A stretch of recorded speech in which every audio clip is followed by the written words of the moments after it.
అనుకుంటారు కదా. అంటే ఎవరు శాశ్వతంగా అధికారంలో ఉండరు అని జగన్ అన్నాడు. అది జగన్మోహన్ రెడ్డి కూడా వర్తించింది అదే సమస్య.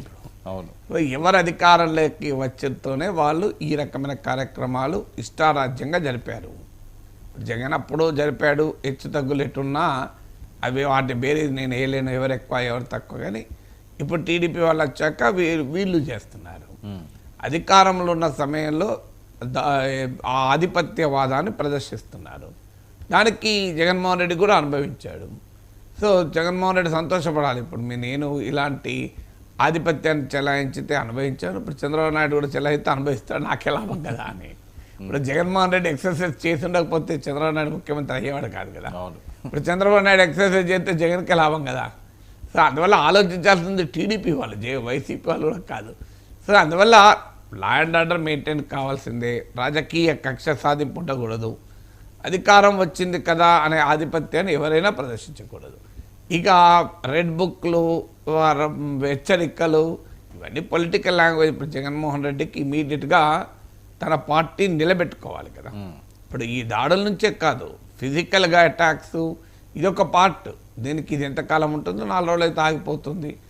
తర్వాత మళ్ళీ ఎలక్షన్లు వచ్చినప్పుడు మళ్ళీ స్టార్ట్ అవుతాయి. గతంలో కూడా జగన్మోహన్ రెడ్డి టైంలో మనకు స్థానిక సంస్థల ఎన్నికలప్పుడు చూడలేదా మన బీభత్సం. బహుశా మళ్ళీ కూడా అదే బీభత్సం ఇప్పుడు వీళ్ళు చేసే అవకాశం ఉంది.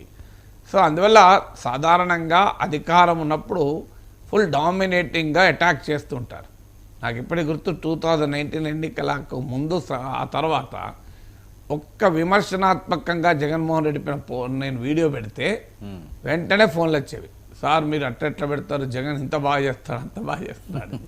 ఇప్పుడు సరిగ్గా టీడీపీ వాళ్ళు వీళ్ళు ఇంకొక అడుగు ముందుకేసి ఇబ్బుతులేగా. సో రాత్రి 12:30 ఫోన్ చేసి తిట్టుడు, ఇలాంటి ఇన్సిడెంట్లు జరుగుతున్నాయి. మిమ్మల్ని నన్ను కూడా వాళ్ళు ఇంతమంది అని చెప్పలేము కానీ చేస్తున్నారు. చేసుకొని ఏమవుతుంది దానివల్ల, అట్లా భయపడే ప్రసక్తి ఉండదు కదా. సో అందువల్ల అంటే ఇప్పుడు బీజేపీ వాళ్ళు 2014-19లో చూశాను నేను, వాళ్ళు డామినేటింగ్ ఉన్నప్పుడు వాళ్ళ నుంచి ఫోన్లు వచ్చేవి. సో ఇలా ఎందుకు చేస్తారు అంటే మేము గెలుస్తున్నప్పుడు మాకు ఎదురుడకూడదు, అశ్వమేధ సైకాలజీ అంటాను దాన్ని. మేము గెలిచాము, మేము అశ్వమేధ యాగం చేస్తున్నాం. ఆ అశ్వమేధ యాగానికి రాజకీయ నాయకులైనా విశ్లేషకులైనా ఎవరైనా మా అశ్వం వస్తే ఇంకో ఈ అశ్వము దీన్ని దండం పెట్టి మీరు దాసోహం కావాల్సిందే, ఇది మోడీ అశ్వము, ఇది జగన్మోహన్ రెడ్డి అశ్వము, ఇది చంద్రబాబు నాయుడు అశ్వం అని చూసి మీరు కూడా మాకు అనుకూలంగానే ఉండాలి అని ఈ అశ్వమేధ సైకాలజీ గెలిచిన పార్టీలలో కనబడుతున్నది ఈ ట్రెండ్. సో ఈ ట్రెండ్ ఏం చేస్తుంది, లాస్ట్కు వాళ్ళని ఓడిస్తున్నది. జగన్మోహన్ రెడ్డిలో ఈ అశ్వమేధ సైకాలజీ ఆఖరి జగన్మోహన్ రెడ్డి ఓడించింది కదా. ఇప్పుడు మోడీ అశ్వమేధ సైకాలజీ వాళ్ళ బీజేపీని దెబ్బతీసింది కదా. పార్లమెంట్లో చూస్తున్నాం కదా ఎంత బలమైన ప్రతిపక్షం అటాక్ చేస్తుంది అనేది. అందువల్ల అందరూ గుర్తించాల్సింది జగన్మోహన్ రెడ్డి అన్నది నిజం, ఎవరికి అధికారం శాశ్వతం కాదు. ఎందుకంటే ఆయన అనుభవంతో చెప్తున్నాడు కదా. అనుభవంతో చెప్పినప్పుడు చాలా విజ్ఞానం వివేకం ఉంటుంది. సో ఆయన 5 ఏళ్ళ అనుభవంతో చెప్తున్నాడు. సో ఇదే కానీ ఈ ఆలోచన కనుక గత 5 ఏళ్లలో జగన్మోహన్ రెడ్డికి ఉండి ఉంటే, అసెంబ్లీలో కానీ బయట కానీ వ్యవహరించిన తీరులో కనుక తేడా ఉండుంటే ఇవాళ ఈ పరిస్థితి వచ్చేది కాదు. అందువల్ల ఎవరు అధికారంలో ఉన్నా తమ ఆధిపత్యవాదాన్ని ప్రదర్శిస్తూ ఈ అశ్వమేధ సైకాలజీని ప్రదర్శించకపోవడం మంచిది. ఇక రెడ్ బుక్లో అందరికి ఇప్పుడు జగన్ లోకే తన దగ్గరే రెడ్ బుక్ ఉందన్నాడు. జగన్ అయితే మండల స్థాయి వరకు కూడా రెడ్ బుక్లు ఉన్నాయి. ఎవరికాలు రాసుకున్నారు. సో ఇప్పుడు రెడ్ బుక్ హెచ్చరిక, జగన్ హెచ్చరిక. సో మంచి క్యాప్షన్ అయితే అవుతుంది ఏమవుతుందా అనేది.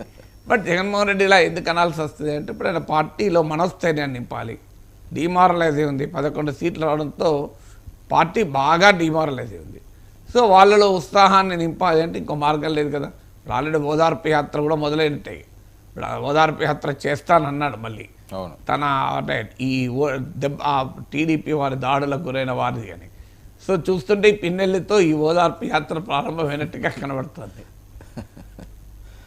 సార్ చాలా దారుణంగా హింసిస్తున్నారు, కేసులు పెడుతున్నారు, రావణ కాష్టమే రాష్ట్రాన్ని చేసేసారు అనడంలో అది రాజకీయ వ్యాఖ్యలు అనుకోవచ్చా, లేకపోతే నిజంగా అంత దారుణంగా ఉంది ఈ నెల రోజుల్లో? ఆంధ్రప్రదేశ్లో ఎక్కడెక్కడేం జరుగుతుందని నేను మానిటర్ చేయలేను, కానీ మీరు చెప్పాలి, మీకు మీడియాలో అంటే ఉన్నారు. జనరల్గా మనకు వస్తున్న వార్తల ప్రకారంగా రావణ కాష్టం అయిపోయి ఎంత దారుణంగా ఉందా ఆంధ్రప్రదేశ్? రావణ కాష్టం అనేది ఎగ్జాగరేషన్, కానీ ఎప్పుడైనా రావణ కాష్టాలు ఎట్లా అవుతాయి, కానీ బట్ అల్టిమేట్గా ఈ పరస్పరంగా అంటే పరస్పరం కూడా కాదు, గెలిచిన వారు అటాక్ చేయడము, డామినేట్ చేయడం అనేది సహజంగా జరుగుతుంది.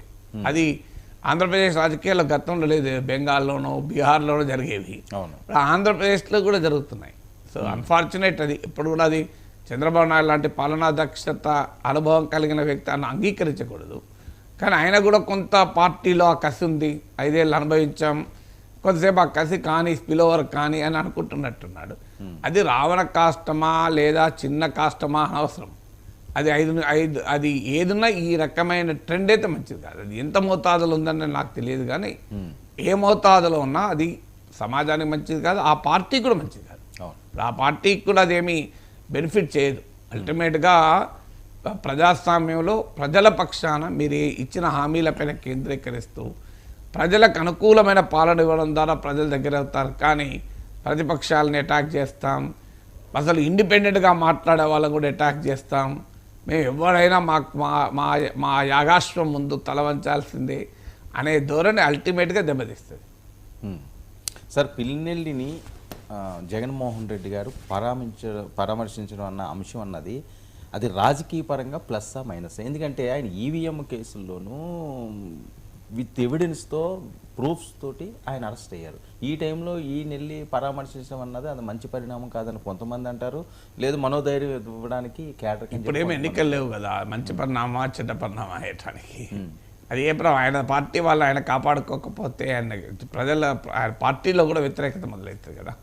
అందువల్ల ఆ పిన్నెల్లి ఏం చేశాడన్న దాంతో జగన్ సంబంధం లేదు, తన పార్టీ వాడు కదా.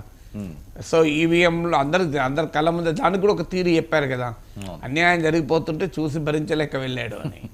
ఆల్రెడీ ఈవీఎంలో ఏమో జరిగిందని వైసీపీ ఆల్రెడీ అంటోంది కదా.